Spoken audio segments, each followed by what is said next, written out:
I had a broken spool of filament here, and I've repaired it. I used a piece off of what do you call it, a filament guard for like a cardboard spool. I made this one and it was too small, so instead of just throwing the whole thing away, I held on to it. Luckily I did, because I had a broken spool, and I just dremeled it down.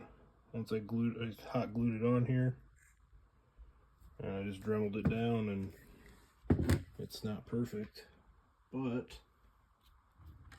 I think it'll work.